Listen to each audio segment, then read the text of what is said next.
एक सलाम वतन के नाम, एक सलाम वतन के नाम, एक सलाम वतन के नाम, एक सलाम वतन के नाम, एक सलाम वतन के नाम, एक सलाम वतन के नाम, एक सलाम वतन के नाम, एक सलाम वतन के नाम, एक सलाम वतन के नाम, एक सलाम वतन के नाम। हमारी आज की कड़ी retired honorary captain Shivdutt Joshi की कहानी पर आधारित है। आपका चयन भारतीय सेना के Bengal engineering group and centre में 1954 में सिपाही के पद पर हुआ था। शिवदत्त जोशी ने एक माइनिंग एक्सपर्ट के साथ साथ एक कुशल ट्रेनर के रूप में भी सेना और देश को अपनी सेवाएं दी हैं। शिवदत्त जोशी ने न केवल 1965 के युद्ध में बल्कि 1962 में चीन और 1971 में पुनः पाकिस्तान के साथ हुए युद्ध में भी सक्रिय योगदान किया है। ऑनरेरी कैप्टन शिवदत्त जोशी, जो कि 1954 में सिपाही के तौर पर भर्ती हुआ था और Bengal engineering group and centre में मुझे सिपाही के तौर पर रखा गया।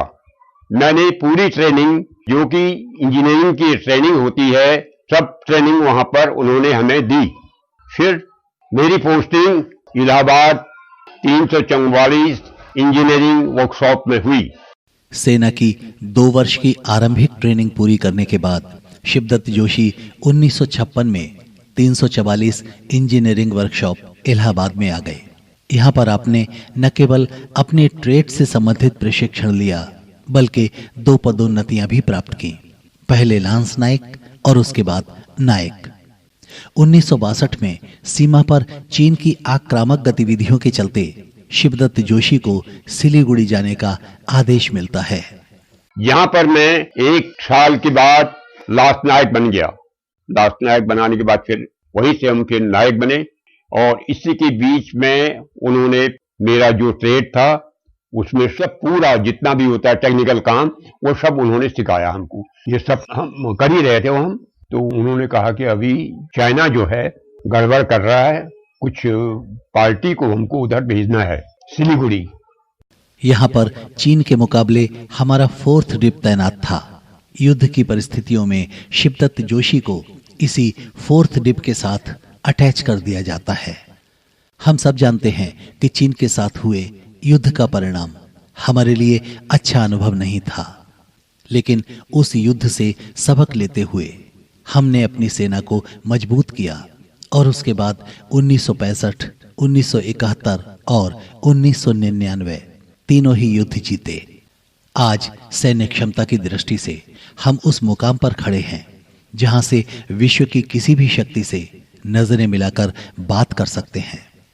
इस बीच शिवदत्त जोशी अपनी यूनिट के साथ वापस इलाहाबाद आ चुके थे, जहां से उन्हें उसी वर्ष विशेष प्रशिक्षण के लिए पूना भेज दिया जाता है। मेरे को बोला तो आपने अभी पूना जाना है, पूना इंजीनियरिंग कॉलेज है वो। तो उसमें सब तरह से मुझे पूरा ट्रेनिंग उन्होंने दे दी। ब्रिजिंग का ट्रेनिंग दे दिया, डेमोलिशन का ट्रेनिंग दे दिया। डेमोलिशन, ब्रिजिंग, माइनिंग, राफ्टिंग, ये सब चीजें पूरी सीखी। पूना में 2 वर्ष की कड़ी ट्रेनिंग के बाद उनके रुड़की स्थित सेंटर ने उन्हें एक ट्रेनर की हैसियत से वापस बुला लिया। 2 साल मैंने वहां किया। इसके बाद करीब 64 में वहां से रुड़की जो मेरा सेंटर है उसमें आया। उन्होंने बताया कि इनका ट्रेनिंग पूरा हो गया। वहां आकर के उन्होंने मेरे को CIF में, जहां पर ऑफिसर्स आते हैं ट्रेनिंग के लिए, उनको सिखाया जाता है, ये काम के लिए मुझे वहां पर सेंटर ने बुला लिया। इसके बाद शुरू होता है वर्ष 1965। इस समय तक शिवदत्त जोशी को हवलदार का ओहदा मिल चुका था। 1965 लड़ाई का बिगुल बजते ही उन्हें अंबाला स्थित उनकी कंपनी 51 इंजीनियरिंग रेजिमेंट में भेज दिया जाता है। 65 में जिस वक्त लड़ाई शुरू हुई, मेरी जो कंपनी थी अंबाला में 51 इंजीनियर रेजिमेंट, उस रेजिमेंट में मुझे भेज दिया। उस समय मैं हवलदार था और वहां से जब लड़ाई का काम हुआ तो उस समय उन्होंने अब हमको भेजा है पंजाब में चंद्रबाजा जगह थी, उस जगह पर हमने कैंपिंग किया। हमारा जो हेडक्वार्टर था वहां पर वहीं पे था। वहां से क्या होता था, सब जगह से जहां जहां पर हमारे डिपो थे उन डिपो से माइनों को लाना, माइन गाड़ियों में आती थी, उसको लेकर के हम आगे तक जाना। एक एक आदमी होता था गाड़ी में, तो जहां जा करके उसको लगवाना है।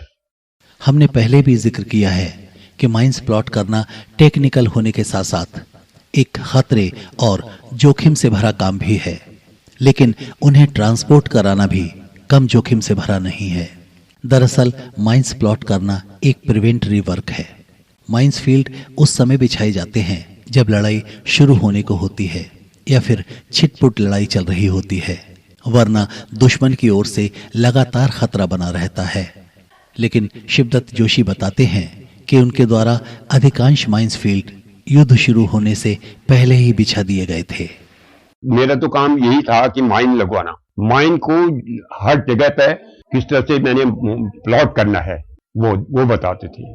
तो देखना पड़ता है हमको कितना एरिया में लगाना है, कि जब दुश्मन अटैक करता है, अटैक रोकने के लिए आप क्या करेंगे। सबसे बड़ा काम वो है, वो माइनिंग का होता है। माइन अलग अलग टाइप की होती है। उस समय तो बाहर से आती थी, NM14 वगैरह ये, और एंटी टैंक। वहां पर हमारे पास में आदमी रहते थे और उसको हम रात को लगाते थे। जब तक लड़ाई कम थी तो उस समय इस काम को करते हैं हम। माइन फील्ड को लगाना ये दिन के टाइम पर भी हो सकता है और रात के टाइम पर भी होता है। रात के टाइम पर तो खतरा होता है और दिन के टाइम पर उनके दुश्मन के ऊपर घूमते रहते हैं हवाई जहाज। जब लड़ाई शुरू होने के बाद हमारे माइन फील्ड तैयार हो गए थे। शिवदत्त जोशी बताते हैं कि इस मोर्चे पर उनकी यूनिट के समानांतर दाहिनी ओर 2nd क्वचित ब्रिगेड लड़ रही थी। इसी ब्रिगेड में ग्रेनेडियर्स के क्वार्टर कमांडर हवलदार अब्दुल हमीद भी थे। जैसा कि हम सब ने पढ़ सुन रखा है कि अब्दुल हमीद ने पाकिस्तान के अनेक टैंकों के साथ साथ उनके ब्रिगेडियर मोहम्मद शमी को भी मौत के घाट उतार दिया था, जिन्हें बाद में यहीं भारत में कब्रदोज कर दिया गया था। इस ऐतिहासिक घटना के चश्मदीद होने का दावा करते हुए शिवदत्त जोशी उसे विस्तार से बताते हैं। रात में मिला हमको ये मैसेज जो था कि पाकिस्तान के टैंक यहाँ से एडवांस कर रहे हैं और ब्रिगेडियर थे पीछे। उन्होंने बताया था कि ऐसा करें, आप लोग यहाँ से जो रोड है उस रोड पे माइनिंग कर दें, आप टैंक वाले ज्यादा ज्यादा। एंटी पर्सनल की जरूरत नहीं है, जगह जगह पर आपने टैंकों के लिए एंटी टैंक माइंस लगा देनी है। सुबह के टाइम पर जब ब्रिगेडियर शमी व्हाइट फ्लैग लेकर के एडवांस किए, व्हाइट फ्लैग उनके पास इसलिए था ताकि धोखा दे सकें, ये पता चले सुबह हो गई हमारी। और उस झंडे के साथ में शमी आगे थे अकेले और ड्राइवर। तो वो जैसे ही आगे आया, उनको ये पता नहीं था कि यहाँ पर माइन लगी हुई है एंटी टैंक। तो जैसे ही वो माइन के ऊपर से गुजरे, जीप थी, जीप टायर फट गया और अब वो घबराए तो उसने अब्दुल हमीद ने उस जीप के ऊपर फायरिंग कर दिया। शमी वहां से लुढ़क गए नीचे की तरफ को और इसके बाद फायरिंग चलती रही। जो टैंक थे, टैंकों के ऊपर भी गोले पड़े और सब जो आदमी थे वही मर गए। वो लोग जितनी टैंक थे, कहीं न लौट सकते हैं न कुछ है, जगह तो है नहीं, इधर माइन है उधर इन्फेंट्री है, सब बाहर आए, लोगों को फायरिंग से खत्म किया। जितने भी टैंक थे 11 टैंक। ब्रिगेडियर शमी मर गए, वो वैसे ही पड़े रहे, कोई नहीं उठाने वाला उनको। उसके बाद कुछ टाइम के बाद फायरिंग खत्म हो गई, रिकवरी पार्टी आई, उसको फिर चंदबाजा में ले जाके मुल्ला वगैरह को जो रहे होंगे वहां पर अपने इंडियन, उनसे पूछा होगा भाई क्या करना है, कैसे करना है। वहां पर कब्र खोद करके वहीं पर उनको दफनाया गया। वो तो सब हमारे सामने की बात है। बाद में वो जब सीज फायर हो गया, सीज फायर होने के बाद फिर उनके आदमी आए, उनको निकाल करके ले गए। दुश्मन के इन टैंकों और सैनिकों को खत्म कर देना यकीनन एक बहादुरी का काम था। लेकिन उससे बड़ी बहादुरी का काम था उनके ब्रिगेडियर मिस्टर शमी को उनकी मौत के बाद अपने मुल्क की जमीन पर बाइज्जत जगह देना। हमारा ये चरित्र यकीनन एक मिसाल है दुनिया के लिए। 1965 का युद्ध समाप्त होने के बाद शिवदत्त जोशी को दोबारा सीआईएफ में एस ट्रेनर लौटना पड़ा। पीस होने के बाद मैं वहां से अंबाला में आया। अंबाला में जो कंपनी थी उसमें रहा। उसके बाद सीआईएफ ने फिर बुला लिया मुझे ट्रेनिंग के लिए। 65 से लेकर के 70 तक मैं वही सीआईएफ में था और यही हो रहा था। तो अब मेरा कोर्स में नाम आ गया।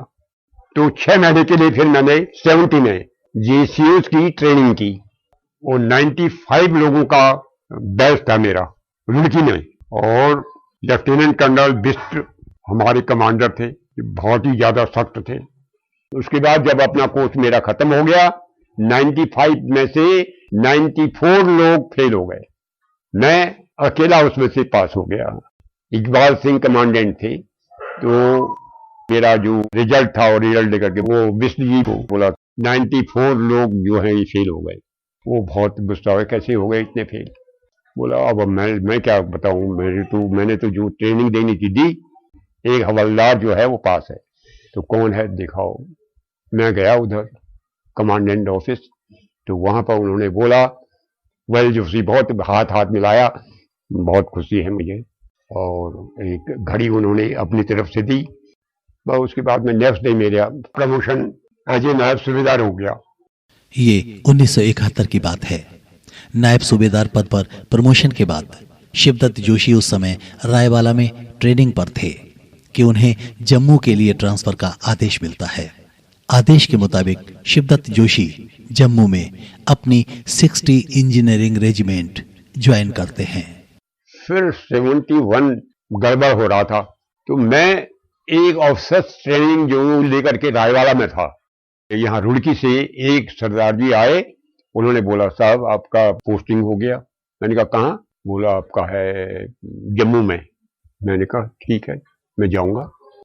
ठीक वहां से मैं सीधा रुड़की आया। रुड़की आने के बाद में वाइफ वगैरह सब इनको बोला। मैंने कहा भाई सब पैकअप करो और कल सुबह हमने यहाँ से सियालदह से जाना है। कागज तो पहले ही बन चुके थे। मेरे को वहीं से बोला कि आपने यहाँ से बच्चे छोड़ने के बाद सीधा जम्मू में रिपोर्ट करनी है। कंपनी आपकी वहां मूव कर गई।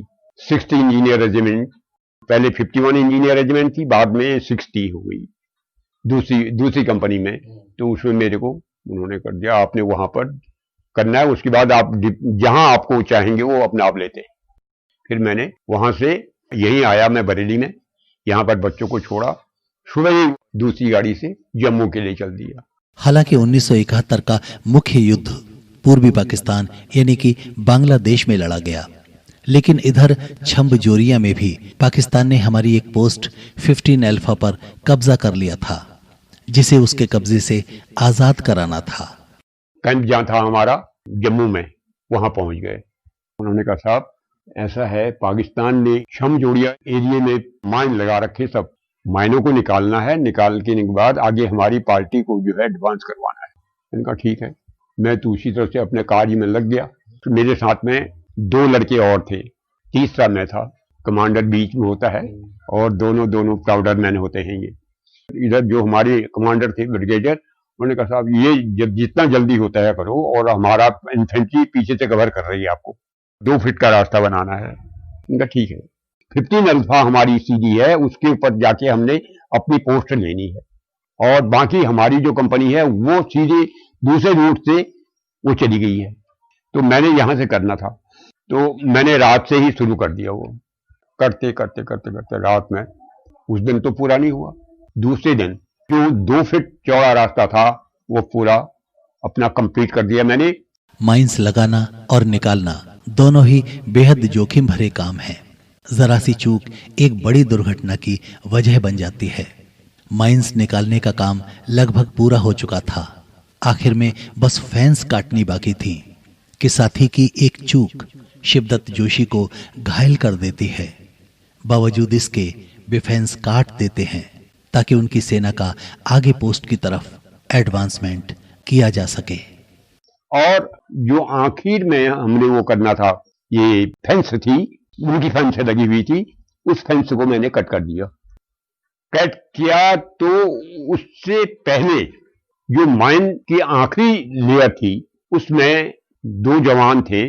उन 2 जवानों ने, मैंने कहा देखो अभी माइन आने वाली है, ये प्राउडिंग जो है तुम जो कर रहे हो ये क्रॉस मत करना।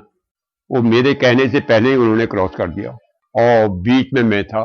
वो पूरा मेरी आंखों में, ये दोनों आंखें मेरी बिल्कुल ऐसी हो गई, अंधा हो गया मैं, बिल्कुल बोल नहीं सका, खून वगैरह सब बह रहा था। 2 लड़के थे मेरे साथ में, सिग्नल केबल मेरा गया हुआ था सीधा पीछे तक। जब फायरिंग हुई तो वहां से उन्होंने फोन किया कि ये फायर क्यों हुआ, तो मैंने फोन को सुन करके मैंने कहा मेरी कैजुअलिटी हो गई है, 2 लड़के ठीक हैं, माइन फट गई है और फेंस मैंने काट दिया है। वेल करके उन्होंने, क्योंकि उन काम तो हो गया था हमारा, वो जो फेंस कट गई तो इसका मतलब अब हमारी इन्फेंट्री जाने के लिए तैयार है। तो उन्होंने बोल उसके बाद मेरे को कहा आप बेस पे जाओ और वहां से वो फिर आपको उधमपुर भेजेंगे और वहां पर ट्रीटमेंट हो जाएगा। शिवदत्त जोशी इसे ईश्वर की बहुत बड़ी कृपा मानते हैं कि इतनी बड़ी दुर्घटना के बाद भी उनकी आंखें बच गईं। स्वस्थ होने के बाद उनकी यूनिट को राजस्थान स्थानांतरित कर दिया जाता है और वहां भी उन्हें वही काम मिलता है, माइंस निकालना। शिवदत्त जोशी बताते हैं कि सेवानिवृत्त होने से पहले उन्हें राष्ट्रीय सुरक्षा से जुड़ी कुछ महत्वपूर्ण परियोजनाओं के साथ जुड़ने का अवसर भी प्राप्त हुआ है। शिवदत्त जोशी जब अपनी कहानी हमें सुना रहे थे तो उनकी पत्नी और पुत्र वधू उनके निकट ही बैठे थे। उन दोनों के चेहरे पर गर्व की आभा साफ देखी जा सकती थी। शिवदत्त जोशी की पत्नी से जब हमने जानना चाहा कि पति को एक सैनिक के रूप में पाकर वो कैसा महसूस करती हैं, तो उन्होंने एक सरल भारतीय नारी की तरह बिना किसी अलंकरण के अपने मन की सच्ची बात कह डाली। शादी हुई तो मैंने कुछ नहीं सोचा, खुश थी, अच्छा है आर्मी में है करके, बहुत बढ़िया थे। 2 महीने की छुट्टी आती थी, बढ़िया था, अपना सब खुश रहते थे। जब लड़ाई लगी 65 की, तब गांव में थी अल्मोड़ा, मेरे बहुत बुरी दशा गुजरी ना। अब क्या होगा बच्चों का, कैसे पलेंगे बच्चे, अब मैं पहाड़ में हूँ, क्या होगा इनका, खाना न पीना, हम बस आंसू बहाना और भगवान के सामने मत्था टेकना, हे भारत माता रक्षा करना, तो स्वराज की रक्षा करना। चिट्ठी तो हफ्ते में आ जाती थी, तुम्हारा ईश्वर तुम्हारा भगवान, बस राइटिंग पछाड़ लेते थे, राइटिंग इनकी है। जोशी जी की पुत्र वधू नीता जोशी, जो कि बेसिक स्कूल में अध्यापिका हैं, एक सैनिक परिवार की बहू बनकर आना अपना सौभाग्य मानती हैं। 97 में मेरी मैरिज हुई थी। इस परिवार में जब मेरे को पता चला कि मेरे फादर इन लॉ जो है वो सैनिक, एक फौजी उससे जुड़े हुए हैं, तो मेरे को अंदर से ही एक भाव मेरे अंदर पैदा हुआ, क्योंकि मैं एक सिविल फैमिली से आई थी जहां पे डिसिप्लिन नाम की कुछ ऐसा नहीं था, क्योंकि सिविलियंस की तरह हम लोग रहते थे। लेकिन यहाँ आई तो हर चीज का डिसिप्लिन पापा जी के द्वारा मुझे देखने को मिला, तो मुझे उसी से एहसास हो गया कि इतने साल रिटायरमेंट के बाद भी, चूंकि वो इस फौज से जुड़े हुए थे, उन्होंने तीनों लड़ाइयां उससे लड़ी हुई थी और बहुत डिवोटी वो थे फौज के लिए, अपने देश के लिए। तो वो सब कुछ मुझे वातावरण घर में जीता जागता सा मिला। सचमुच धन्य है वो व्यक्ति जिस पर उसके परिवार को गर्व है, समाज को गर्व है और राष्ट्र को गर्व है। ऐसे ही स्वनाम धन्य हैं retired honorary captain Shivdutt Joshi. देश के एक और सपूत की कहानी लेकर हम उपस्थित होंगे अपने इस धारावाहिक की अगली कड़ी में, जिसका नाम है एक सलाम वतन के नाम। तब तक के लिए सुरेश ठाकुर को अनुमति दीजिए। नमस्कार। एक सलाम वतन के नाम, एक सलाम वतन के नाम, एक सलाम वतन के नाम, एक सलाम वतन के नाम, एक सलाम वतन के नाम, एक सलाम वतन के नाम।